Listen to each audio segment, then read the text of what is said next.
My father left my brother the family business, my sister house, and me just a cardboard box of junk. You know how they say home is where the heart is? Well, mine was parked in a beat-up 1978 Fleetwood trailer sitting behind my dad's auto shop in Millfield, Ohio. Population 3,847. On a good day, when the college kids weren't home for summer break. That trailer wasn't just some piece of aluminum junk, though. It was my grandfather's legacy, passed down to me when I turned 18 like some kind of weird inheritance. Most kids get college funds or fancy watches. I got a mobile home that hadn't moved an inch in 20 years. But man, that little tin can hold more memories than a photo album. The smell of worn leather from Grandpa's old recliner still lingered in the corners. That faded brown carpet where we used to play poker while Johnny Cash crooned about Folsom Prison Blues from his ancient turntable. The kitchen table where he taught me how to hold a wrench properly, oil-stained fingers guiding mine as we fixed broken radios together. Life was different back then. Simpler, maybe. Grandpa used to say that life was like a record player. Sometimes the needle gets stuck, but you can always lift it up and start the song over again. The auto shop was supposed to be my future. Dad made that crystal clear from the day I graduated high school with grades that wouldn't get me into community college. He'd slap my back with those grease-stained hands and promise me the world wrapped up in chrome bumpers and engine blocks. "This is your inheritance, son," he'd tell me while we worked on Mrs. Henderson's busted Camry. "All of this will be yours someday." I believed him. 6 years of believing every single word. Working for peanuts didn't bother me at first. Minimum wage plus tips from grateful customers who didn't want to drive 30 miles to the nearest dealership. I figured I was paying my dues, learning the trade, building something that would actually last. The American dream wrapped up in motor oil and honest sweat. But Dad changed after Mom passed 3 years back. The sickness took her fast, and it took something out of him too. Started drinking more, talking less, looking at me like I reminded him of something he'd rather forget. The fight happened on a Tuesday in September. I remember because we just finished working on the Patterson family's minivan, and business was actually good for once. Good enough that I thought maybe it was time to make things official. So I asked him straight up, when were we going to put my name on the paperwork? Make me a real partner instead of just a guy who did all the heavy lifting for pocket change? His face went red as a brake light. Started yelling about ungrateful kids who thought they could just demand half of everything he'd built from nothing. That wasn't what I meant, and he knew it. I just wanted something on paper that said I mattered, that all those years of busted knuckles and 12-hour days added up to more than a paycheck that barely covered my grocery bill. We didn't speak for the last month of his life. 31 days of working side by side in complete silence, passing tools like strangers. Heart attack took him on a Thursday morning while he was replacing brake pads on old Mrs. Patterson's Honda. Found him face down under the hood, wrench still in his hand. My brother Jake flew in from Denver for the services. Sister Sarah drove up from Columbus with her husband and their twin boys. We hadn't all been in the same room since Mom's funeral, and now it took Dad's to make it happen again. The lawyer's office smelled like stale coffee and old regrets. Mr. Peterson had handled Dad's affairs for 20 years, watching him build a business from a 2-bay operation into something that actually turned a profit. Sarah sat to my left, checking her phone every 30 seconds. Jake slouched in his chair to my right, already complaining about missing work. Neither of them had set foot in that shop since high school. Neither of them knew how to tell a carburetor from a catalytic converter. Peterson cleared his throat and started reading. The house on Maple Street went to Sarah. Made sense, she had kids. The savings account got split between her and Jake for their children's education. Then came the shop. My shop. The place where I'd spent 6 years of my life. To my son, Jacob, I leave Millfield Auto Repair, including all tools, equipment, and property, to do with as he sees fit. The words hit me like a sledgehammer. Jake actually looked surprised, which made it worse. At least if he'd been expecting it. I could have hated him properly. And to Charles, I leave the contents of one cardboard box, labeled Charlie Stuff, currently stored in the office filing cabinet. A cardboard box. 6 years of honest work. and I got a cardboard box. Later, Sarah pulled me aside and whispered what I'd already figured out. Dad never got over that fight we had. Never forgave me for bringing up the whole partnership thing. Guess he thought I was trying to take something that wasn't mine, when all I wanted was to belong somewhere. The box was waiting for me back at the shop, sitting on Dad's desk like some kind of cruel punchline. Brown cardboard, about the size of a shoebox, with Charlie's stuff written in Dad's chicken scratch handwriting. Inside were things I'd forgotten I'd lost. My high school graduation photo, a pocket knife Grandpa had given me, and a bunch of old vinyl records I thought had disappeared years ago. After Grandpa died, Dad had cleaned out the trailer and packed away everything that reminded him of the old man. I'd assumed my childhood memories had gone to the dump along with everything else. Johnny Cash stared up at me from the cover of At Folsom Prison. Bob Dylan's Highway 61 Revisited sat underneath, followed by Hank Williams, Patsy Cline, and a dozen other voices from before I was born. Jake wandered over while I was going to the box, probably feeling guilty enough to pretend he cared. He looked at the records and actually laughed. What are you going to do with those old things? Start a cover band? Call yourself the Vinyl Losers or something? That's when I knew for sure that he didn't get it. These weren't just old records. They were pieces of a man who taught me that work meant something, that fixing broken things was a kind of art. I was about to close the box when I noticed something weird. The Johnny Cash album felt too thick, like there was something extra inside the sleeve. My hand was shaking a little as I slid the record out and found a sealed envelope tucked behind it.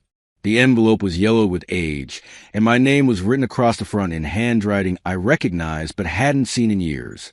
Grandpa's careful script, each letter formed like it mattered. Inside was a single sheet of paper, folded twice, covered in that same careful handwriting. The day at the top made my heart skip. It was written just a week before Grandpa died, 30 years ago. Charlie, it began, I'm writing this knowing my time is running short.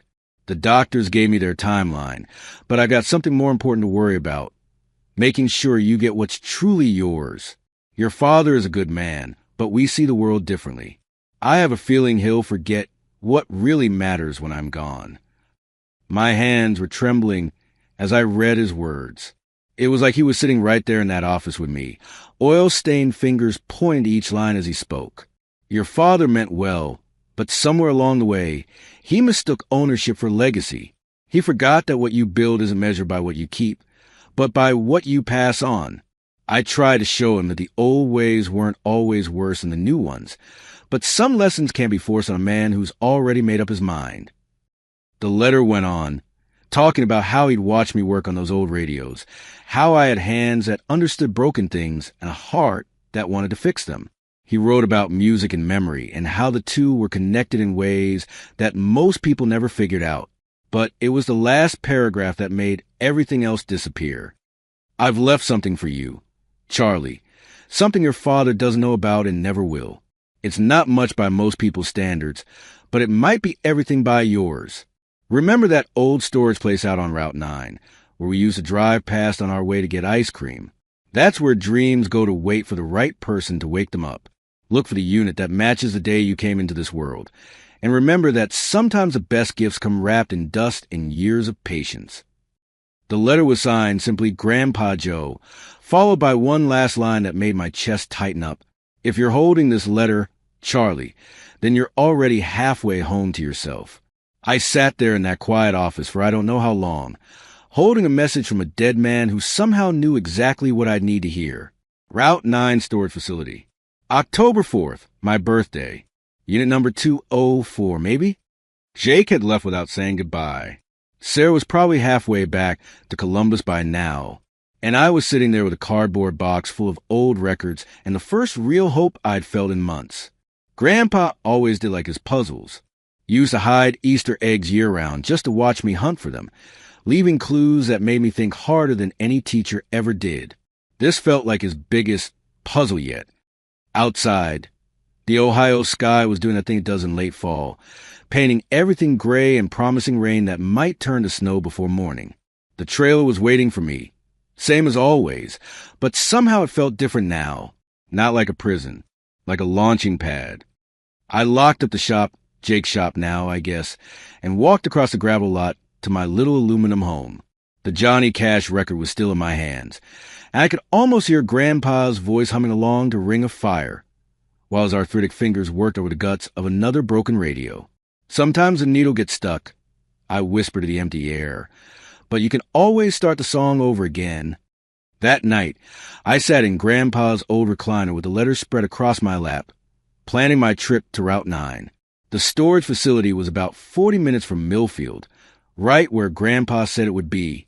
We used to drive past it every Sunday on our way to Dairy Queen, and he'd always point out like it was some kind of landmark. Funny how the important places in your life sometimes hide in plain sight for years before you realize what they mean. I must have read that letter 50 times before I finally fell asleep in the chair, dreaming of dusty storage units and hidden treasures, and an old man's laugh echoing through the years like a song that never really ends. When I woke up the next morning, sunlight was streaming to the trailer's little windows, turning the dust motes into tiny dancers. The letter was still there, real as the coffee cup I'd forgotten to wash and the oil stain on my work shirt that would never come out. Somewhere out on Route 9 was the rest of my story. Grandpa had made sure of that. All I had to do was follow the music. The drive to Route 9 felt like the longest 40 minutes of my life. Every mile marker made my hands grip the steering wheel tighter, like I was heading toward either the biggest disappointment or the biggest discovery of my 24 years. Bridgeport Self-Storage looked exactly like every other storage facility in Ohio. Rows of orange metal doors stretching out like some kind of suburban maze. The kind of place where people store Christmas decorations, old furniture, and apparently decades-old family secrets. I sat in my truck for a good 10 minutes, just staring at the main office. Part of me wanted to turn around and drive home, pretend I'd never found that letter. At least then I could keep believing that maybe, somewhere out there, somebody had actually planned something good for me. But the other part of me, the part that sounded a lot like Grandpa Joe, kept whispering that some doors are meant to be open, even when you're scared of what's behind them. The woman at the front desk looked like she'd been working there since the Carter administration. Gray hair pulled back tight, reading glasses hanging from a chain around her neck, and the kind of tired expression that comes from dealing with people's storage drama all day long. I gave her my name and asked about Unit 204. She typed something into her computer that looked older than my truck, then squinted at the screen like she was trying to decipher hieroglyphics. "Well, I'll be," she muttered. "That unit's been paid up automatically for 24 years. Some old bank account that just finally got closed last month." My heart started beating faster. 24 years. That would put it right around when I was born, when Grandpa was still alive but already planning ahead. "We figure whoever set up the payment wanted to make sure this thing stayed put for a long time," she continued, handing me a clipboard with about 50 forms to fill out. "It's rare, but not unheard of. He must have planned this out real careful. Good thing you showed up when you did, though. We were planning an auction off the contents next month." The paperwork took forever, but eventually she handed me a key that felt heavier than it should have. Unit 204 was in the back row, past all the newer climate control spaces, in the section where the older storage units sat baking in the Ohio sun. The lock on the door was old and stubborn, like it hadn't been opened in years. When it finally clicked and I rolled up that metal door, the smell hit me first, dust and old wood, and something else I couldn't quite place. Something that reminded me of Grandpa's workshop. The unit was small, maybe 8 by 10 feet, and mostly empty except for a single wooden chest sitting in the center, like it was waiting for me. I dragged the chest out into the sunlight and popped the latches. Inside was a treasure trove of stuff I'd never seen before. Rolled up papers that looked like blueprints, small hand tools I didn't recognize, and a thick leather journal wrapped in what looked like an old shop rag. The blueprints were the first thing that caught my attention. They were drawn by hand, every line precise and deliberate, showing some kind of mechanical device that looked part jukebox, part player piano, and part something from a mad scientist's dream. At the top of each page, written in Grandpa's careful handwriting, were the words Heritage Music Box, Patent Application 1971. Below that was a detailed drawing of what could only be described as the most beautiful music machine I'd ever seen. All curves and brass fittings, with intricate gears and mechanisms that seemed to dance across the page. But it was the journal that really got to me. Every page was filled with Grandpa's thoughts, sketches, and dreams about this machine he'd apparently been designing for years. Music isn't just sound, he'd written on one page. It's the space between the notes where memory lives. It's the feeling you get when a song ends, but somehow keeps playing in your heart. I sat there in that storage unit, reading page after page of a man's passion project that nobody else had ever seen. He wrote about wanting to create something that could capture the soul of music, not just the mechanics of it. Something that would make people remember what it felt like to really listen. There were sketches of gear ratios and spring mechanisms, notes about different types of wood and their acoustic properties, and calculations that made my high school math look like finger painting. But scattered throughout all the technical stuff were these philosophical observations that hit me right in the chest. A song is just air moving until someone gives it meaning, he'd written. But meaning is what separates a machine from magic. The patent paperwork was all there too, officially filed with the U.S. Patent Office in 1971. The application had been approved, which meant Grandpa actually owned the rights to this design. Whatever this thing was supposed to be, it was legally his creation. But what really made my hands shake was a letter tucked into the back of the journal, written in the same ink as everything else but clearly added later. It was addressed to me, just like the one I'd found in the record sleeve. Charlie, it began, if you've made it this far, then you're braver than I was at your age. I spent 40 years thinking about this machine, drawing it, refining it, but I never had the courage to actually build it. Your father thought it was a waste of time, said people wanted new music, not old machines. Maybe he was right, but maybe there's room in this world for both. The letter went on to explain that he'd tried to interest some manufacturers in the design back in the 70s, but everyone said it was too complicated, too expensive, too old-fashioned for modern times. But I kept thinking, he continued, that someday someone would understand what I was trying to create. Someone who knew that the best things in life aren't always the newest or the fastest or the cheapest. Someone who understood that there's magic in making something with your hands that brings joy to other people. At the bottom of the page, he'd written something that made me laugh and cry at the same time. My son forgot what it means to build something that lasts. But you, Charlie, you'll remind the world that some things are worth the extra effort. I must have sat in that storage unit for 2 hours, going through every page of that journal twice. By the time I finally loaded everything into my truck, the sun was starting to set, and I had more questions than answers. The drive home gave me time to think. Grandpa had basically left me the blueprints to something that had never been built, something that might not even work. But he'd also left me something more important. The feeling that maybe I was capable of more than just fixing other people's broken cars. That night, I spread everything out on my kitchen table and tried to make sense of what I was looking at. The designs were incredibly detailed, but they assumed a level of mechanical knowledge that I wasn't sure I possessed. I could rebuild a transmission with my eyes closed. But this was different. This was art disguised as engineering. I knew I needed help, and there was only one person I could think of who might understand what Grandpa had been trying to create. Tom Bradley had been Grandpa's best friend since they served together in Vietnam. After the war, Tom had opened a little repair shop that specialized in vintage electronics, old radios, record players, anything with tubes and analog guts that most people had given up on. His place was about 20 minutes outside of town, tucked behind a grove of oak trees that made it look like something from a Norman Rockwell painting. The garage was cluttered with the corpses of 1,000 electronic devices, all waiting for Tom to breathe life back into them. Tom was in his 70s now, but his hands were still steady, and his mind was sharp as ever. When I knocked on his workshop door, he looked up from a 1940s Philco radio he was rebuilding and grinned like he was genuinely happy to see me. Charlie Miller, he said, wiping his hands on a rag that had probably been wiped sometime during the Reagan administration. Heard about your dad. Sorry for your lost son. I thanked him and got straight to the point. Tom had known Grandpa better than anyone, and if these blueprints were going to make sense to anybody, it would be him. When I unrolled the first set of plans on his workbench, Tom's expression changed completely. He put on his reading glasses and studied the drawings like he was looking at the Dead Sea Scrolls. Well, I'll be damned, he whispered after a few minutes.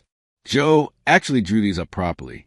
I always thought he was just dreaming out loud when he talked about this thing. Tom explained that Grandpa had mentioned the Music Machine project dozens of times over the years, but he'd never seen the actual plans. According to Tom, Grandpa believed that modern music had lost something important. The craftsmanship, the attention to detail, the sense that each song was a handmade work of art. Your grandfather thought he was Elvis with a wrench. Tom chuckled, running his fingers along the blueprint lines. But hell, maybe he was onto something. This design is actually brilliant. Tom walked me through the mechanics of how the machine would work. It was part old-school jukebox, part premium record player, and part something entirely new. Instead of just dropping a coin and pressing a button, this would be a handcrafted musical experience that treated vinyl records like the art they were meant to be. It's not just playing back a recording, Tom explained, his voice getting more excited with each word. It's creating a whole atmosphere around the music. The way the record drops, the ritual of selection, the warm analog sound, like having a piece of musical history in a wooden box. But what really got Tom fired up was the craftsmanship aspect. Everything about the design emphasized handmade quality. Solid with construction, brass fittings, mechanisms that were meant to last for generations rather than years. This isn't just a machine, Charlie, Tom said, holding up one of the more detailed drawings. This is time in a box. This is your grandfather's way of saying that some things are worth doing the slow way, the right way. We spent the next 3 hours going through every page of the journal, with Tom explaining the more complex mechanical concepts, and me trying to absorb 30 years of engineering genius in one evening. By the time we finished, my head was spinning with possibilities. What once looked like impossible complexity now felt like a series of puzzles, each one solvable one step at a time. So I finally asked, do you think it would actually work? Could someone actually build one of these things? Tom leaned back in his chair and studied me for a long moment, like he was trying to figure out what kind of man I was underneath all the doubt and disappointment. Charlie, he said slowly, if we build this machine, you won't just be bringing your grandfather's dream to life. You'll be bringing him back to life. Those words hit me like lightning. For the first time in years, I felt like I finally belonged somewhere. Tom offered to help me figure out the technical challenges, and I promised to come back the next day with more questions and a lot more enthusiasm. As I loaded the blueprints back into my truck, Tom called out one last piece of advice. Remember, son, your grandfather didn't leave you these plans because he thought you'd get rich. He left them because he knew you'd understand what they really mean. The drive home felt different than the drive out. Instead of uncertainty, I felt purpose. Instead of wondering what I was going to do with my life, I was already planning how I was going to spend the next few months. Back in my trailer, I cleared off the kitchen table and spread out the blueprints one more time. But now, instead of seeing an impossible dream, I was starting to see the first steps of an actual plan. I stayed up until 3 a.m, reading and rereading Grandpa's journal, trying to absorb not just the technical details, but the passion behind them. He'd written about music the way other people write about religion, like it was something sacred that deserved to be treated with reverence and care. And maybe that was exactly what the world needed. Not another digital device that would be obsolete in 2 years, but something built to last, something that honored the music and the people who made it. As I finally closed the journal and headed to bed, I could almost hear Grandpa's voice whispering in the darkness. Sometimes the best gifts come wrapped in sawdust and possibility, Charlie, but you've got to have the courage to unwrap them. For the first time in my life, I felt like I might actually have that courage. Building something with your hands changes you. I never understood that until I started working on Grandpa's music machine in Tom's cluttered garage, surrounded by the ghosts of 1,000 broken radios and the smell of old wood and WD-40. Tom's workshop became my second home over the next 6 weeks. Every morning, I drive over with a thermos of coffee and a head full of questions. Every evening, I drive home with sawdust in my hair and the feeling that maybe, just maybe, we were creating something magical. The first challenge was the wood. Grandpa's blueprints called for solid cherry, aged at least 10 years, with specific grain patterns that would resonate properly with the internal mechanisms. Tom knew a guy who had a barn full of reclaimed lumber from a church that got torn down in the 80s.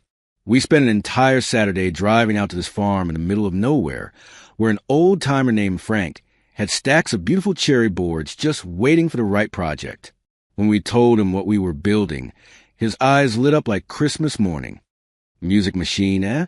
Frank said, running his weather hands along the wood grain. My daddy built fiddles back in the day. Always said they would choose as the music, not the other way around. We came home with enough cherry to build 3 machines, plus some walnut Frank threw in for free, because he liked the idea of old wood getting a new purpose. Loading all that lumber into my truck felt like loading up dreams. The mechanical parts were trickier. We needed precision springs, brass fittings, and a tone arm assembly that didn't exist anymore. Tom had contacts in the vintage audio world. Guys who restored old Wurlitzer jukeboxes and Hammond organs for collectors who had more money than sense. It took 3 weeks of phone calls and favor trading, but eventually we had everything we needed. Some parts came from a jukebox graveyard in Detroit.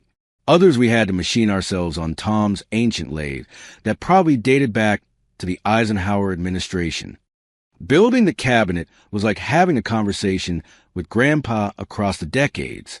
Every measurement, every joint, every carefully routed channel for the wiring felt like following instructions he'd left specifically for me. Tom would watch me work and occasionally nod his approval, like he could see the old man's hands guiding mine. The design was elegant in its simplicity. A wooden box about the size of a dorm room refrigerator, with a curved front that reminded me of those classic cars from the 50s. The record selection mechanism was visible through a glass panel, so you could watch the magic happen. But the real magic was in the details. Brass corners that caught the light just right. A leather-wrapped handle that felt perfect in your hand. Vacuum tubes that glowed warm amber when the machine was running, throwing dancing shadows on the walls.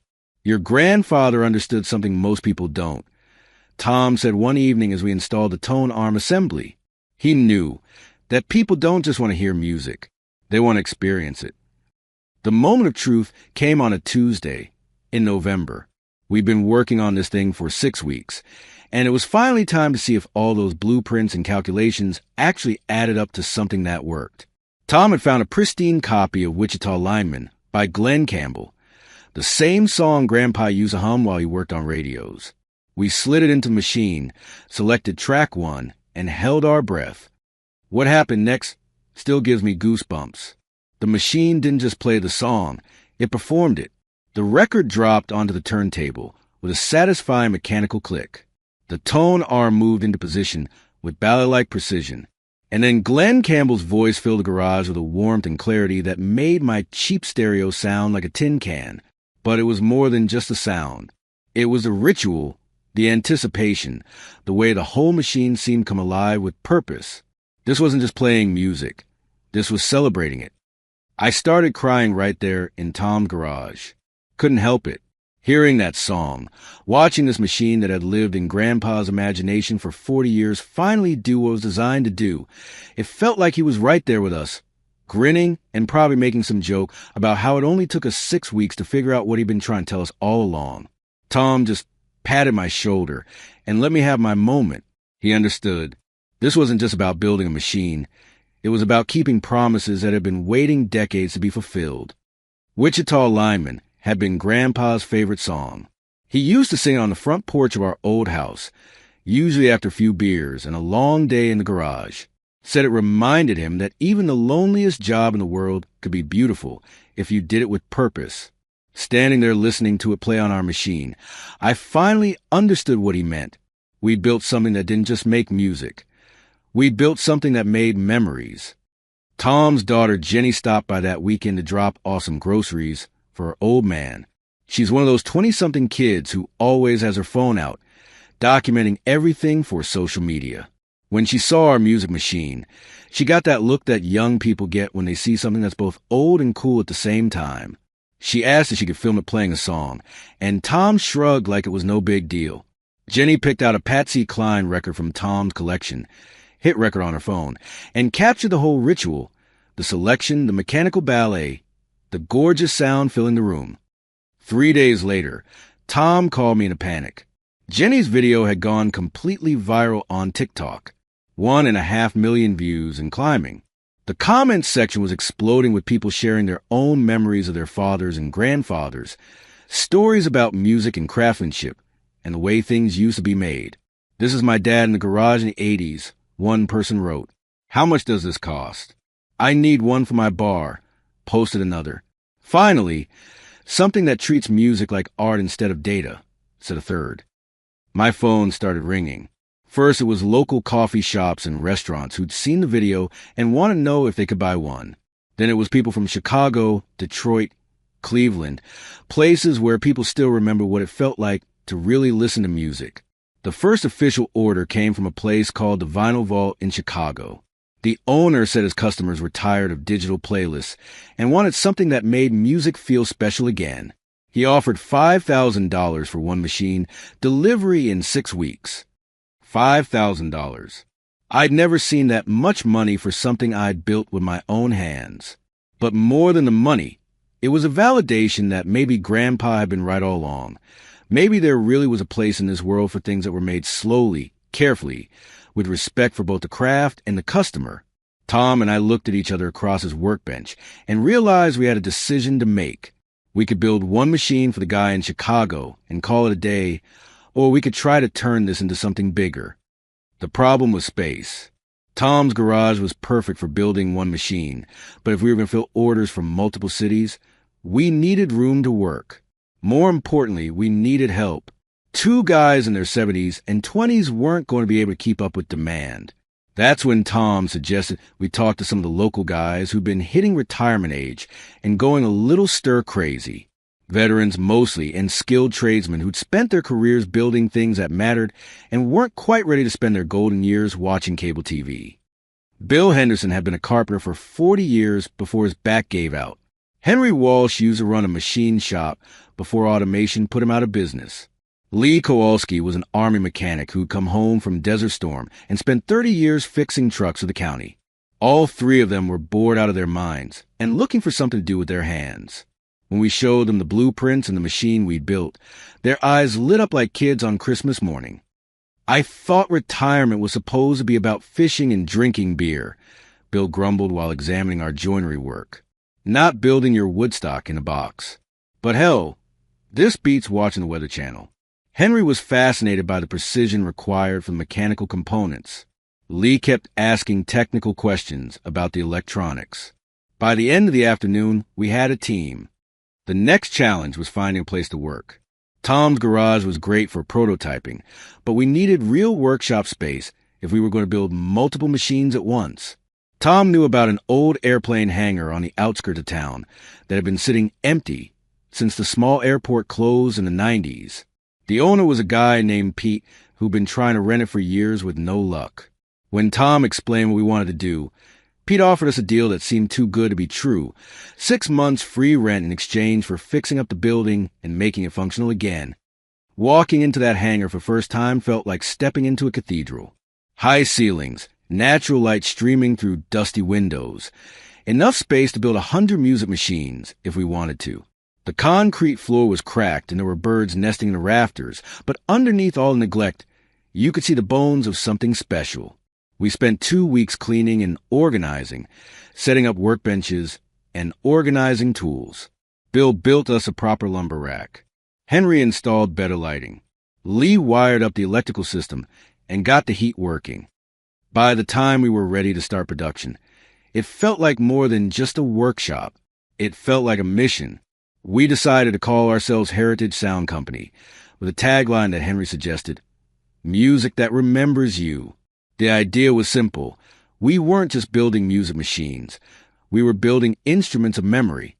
Every one would be handcrafted, unique, designed to last for generations rather than years. Our first official order from the Chicago bar was due in 3 weeks. We had 4 guys, 1 proven design, and enough enthusiasm to power a small city.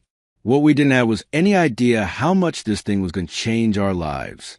The morning we fired up the tools and started cutting wood for our first production run, I caught myself thinking about something Grandpa had written in his journal. Music is the bridge between what was and what will be. Standing in that hangar, watching Bill measure twice and cut once while Henry calibrated the lathe and Lee tested circuit boards, I realized we weren't just building machines.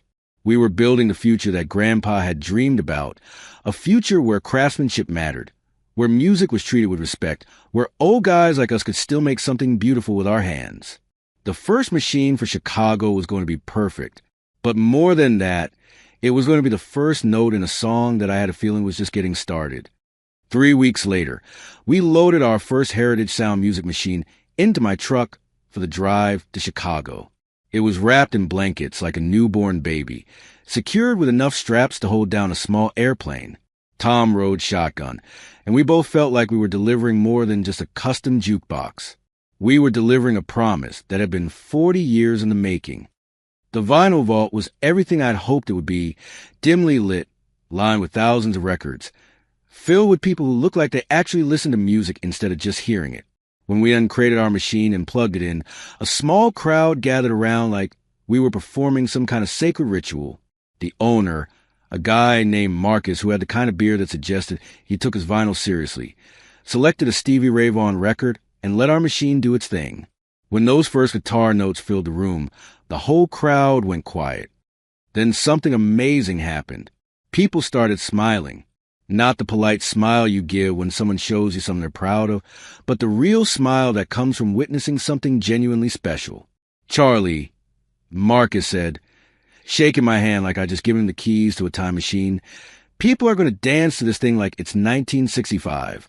You've created something that brings music back to life." On the drive home, Tom and I didn't talk much. We were both thinking the same thing.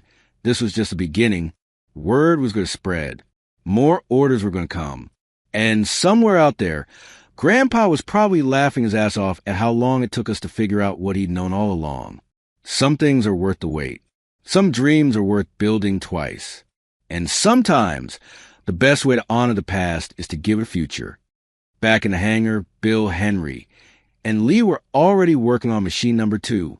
The sound of hand tools and classic rock filled the air, and I realized that this wasn't just a business anymore. This was home. The first year of Heritage Sound Company went by like a song you never want to end. What started as 4 guys in an old airplane hangar turned into something none of us had expected, a business that actually mattered to people. By month 3, we had a waiting list. By month 6, we'd hired 2 more craftsmen, Jimmy, a retired Navy mechanic who specialized in electronics, and Frank, the lumber guy who decided he'd rather help build music machines than just sell wood. By month 12, we produced over 200 machines, each one handcrafted and unique. The numbers still blow my mind when I think about them. We were charging between $20,000 and $25,000 per machine, depending on the wood, the electronics package, and the custom features. That might sound like crazy money for what's basically a fancy jukebox, but our customers understood what they were buying. They weren't just purchasing a machine that played records. They were investing in a piece of functional art that would outlast them, their kids, and probably their grandkids too. Our customer base was unlike anything I'd ever imagined. High-end restaurants in New York wanted them as conversation pieces. Craft breweries in Portland ordered them to match their artisanal aesthetic. Private collectors in California bought them for home listening rooms that cost more than most people's houses. But the orders that meant the most to me came from places like the VFW Post in Toledo or the small-town diner in Indiana, where 3 generations of the same family had been serving coffee and playing the same scratched-up records for 40 years. Word travels fast in the music world, especially when you're doing something that nobody else is doing. By winter, journalists started calling. First it was a local paper, then some trade magazines, then the big guys. Rolling Stone sent a photographer who spent 2 days documenting our process. The writer asked me if I'd sold my soul to make these machines. I told him I hadn't sold anything. I just borrowed my grandfather's soul for a while. NPR did a piece about the revival of handcrafted audio equipment. Vintage Guitar magazine put us on their cover with the headline, "The New Vintage Revolution." Suddenly, we weren't just building music machines. We were part of some kind of cultural movement. The attention was flattering, but it was also overwhelming. People started treating me like I was some kind of visionary instead of just a guy who'd found his grandfather's blueprints and decided to follow them. The money changed everything, but not in the ways you might expect. By the end of our first year, Heritage Sound Company had grossed over $4 million. After expenses, payroll, and taxes, my share was enough to make me officially wealthy for the first time in my life. But wealth isn't just about the numbers in your bank account. Real wealth is being able to wake up every morning knowing that what you're doing matters, that you're building something that will outlast you. Of course, success brings its own set of problems. My brother Jake, who hadn't spoken to me since we were reading, suddenly started texting. First it was casual messages asking how I was doing. Then he started hinting that maybe there was room for him in the business. Finally, he just came out and asked, "Maybe you could give me a chance? I could handle sales or marketing or something." I thought about it for exactly as long as it took to walk to the post office. Then I mailed him a Johnny Cash record, Ring of Fire, with a note tucked inside. "Listen with your heart, not your wallet." He never responded. Some bridges are meant to be rebuilt, and some people only show up when there's money involved. Sarah, my sister, was different. She called to congratulate me and never once asked for anything. Said she was proud that someone in the family had turned Dad's stubbornness into something positive. That meant more to me than all the magazine articles combined. The success also brought opportunities I'd never dreamed of. Music equipment companies wanted to license our designs. Investors offered to buy us out for amounts that would have set us all up for life. But every time someone made an offer, I'd think about what Grandpa had written in his journal about the difference between building something and just owning something. We weren't in this business to get rich quick and bail out.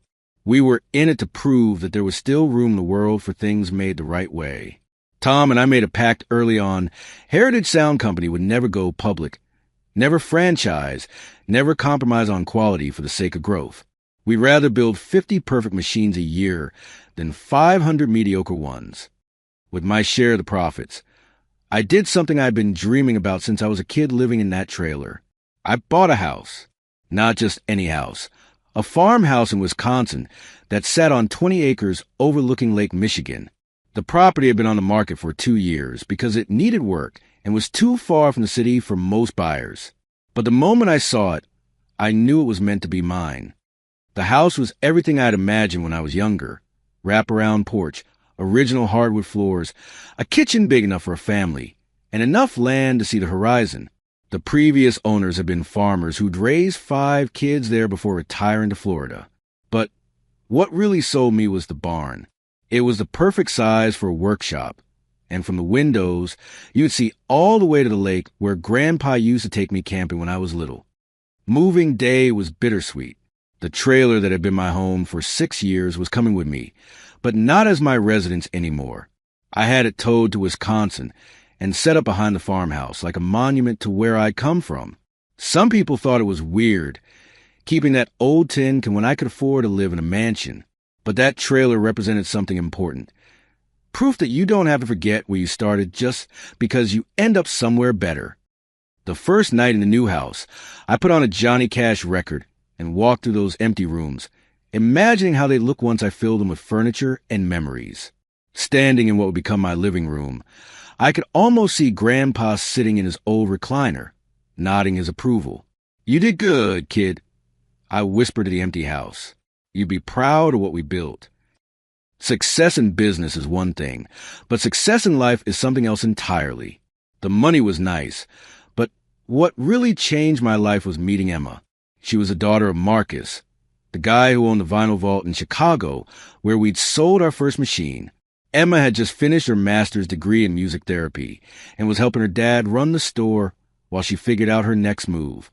The first time I saw her, she was kneeling on the floor of the record shop, carefully organizing a collection of Blue Note jazz albums that someone had donated. She handled each record like it was made of glass, reading the liner notes and occasionally smiling at something she found interesting. When she stood up and introduced herself, I forgot how to speak like a normal human being.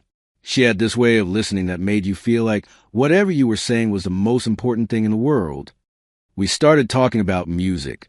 then about craftsmanship, then about the difference between making things that last and making things that sell. She understood immediately why our machines mattered, why people were willing to pay serious money for something they could get cheaper elsewhere. "It's not about the music," she said, running her fingers along the wood grain of our latest machine. "It's about the ritual. It's about taking time to really experience something instead of just consuming it." Emma started making trips to Ohio to see our workshop and learn about our process. What began as professional curiosity turned into something more personal when she'd bring coffee from her favorite Chicago roaster and spend hours asking thoughtful questions about our craft. She understood things about music and emotion that I'd never considered, and she helped me see our machines from a completely different perspective. 6 months later, I asked her to marry me in the same record shop where we'd met. She said yes, while At Last by Etta James played in the background on one of our machines. The wedding was small, just family and the guys from the workshop. I'd invited both Jake and Sarah, but only Sarah made the trip from Columbus with her husband and the twins. Jake never even responded to the invitation, which honestly didn't surprise me. We held it on the porch of the farmhouse, with Lake Michigan stretching out behind us like a promise of good things to come. Tom officiated because he'd gotten ordained online specifically for the occasion. During the ceremony, I looked out at our small group of friends and realized that wealth isn't about money at all.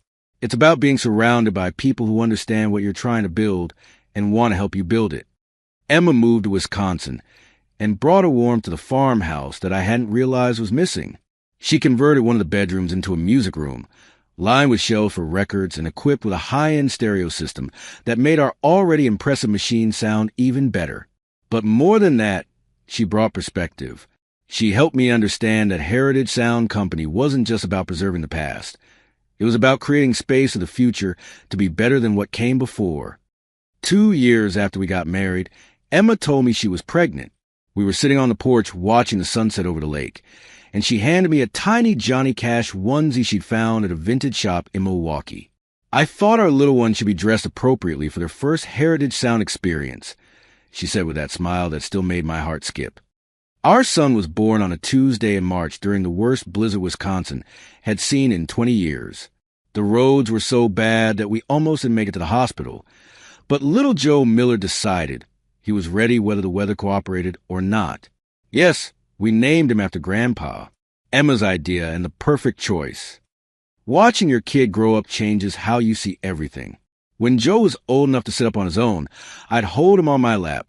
While I worked on machines in the home workshop I'd set up in the barn.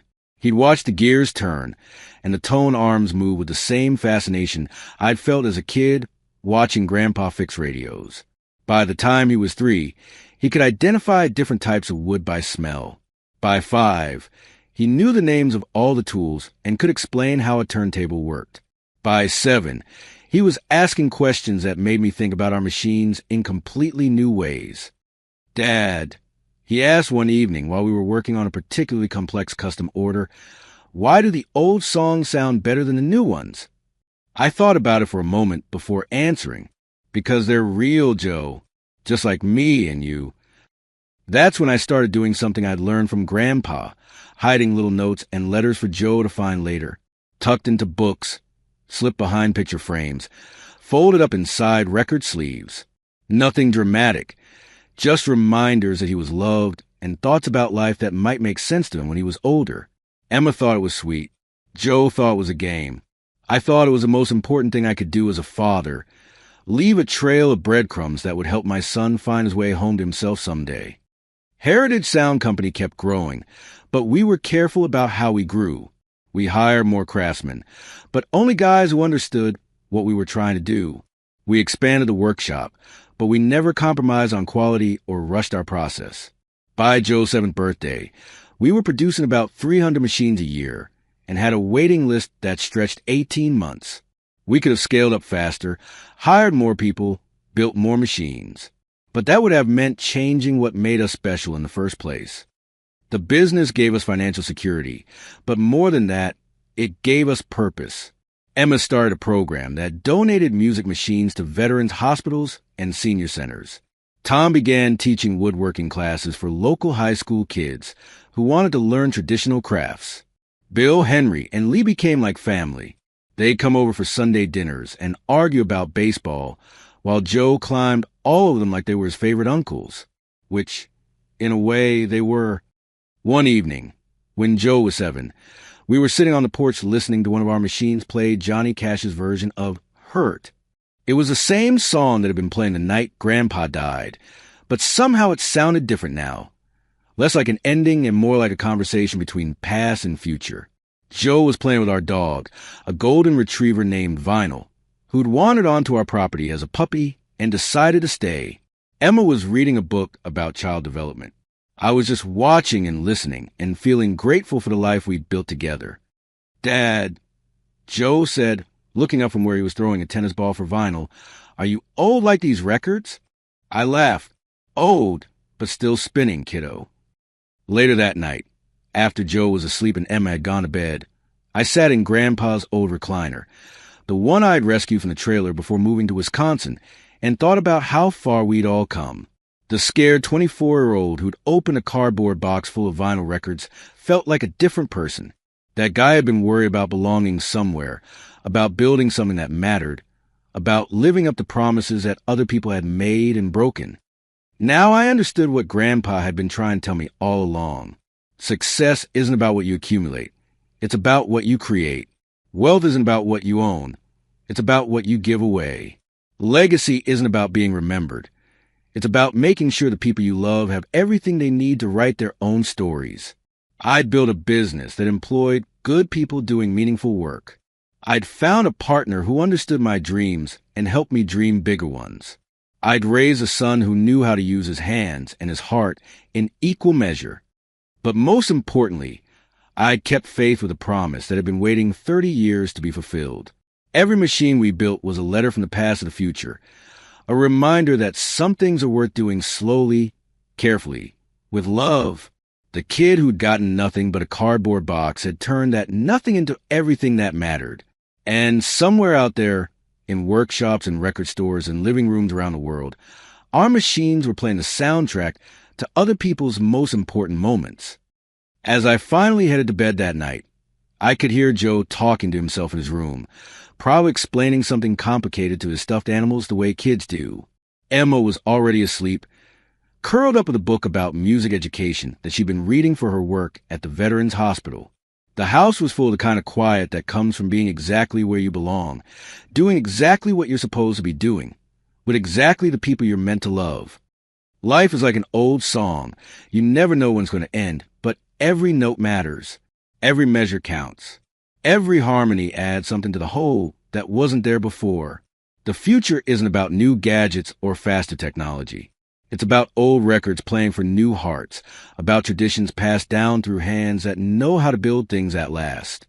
And sometimes, late at night when the house is quiet and the lake is still, I swear I can hear Grandpa humming along to whatever's playing on the machine in the living room, keeping time with the rhythm of a life well lived.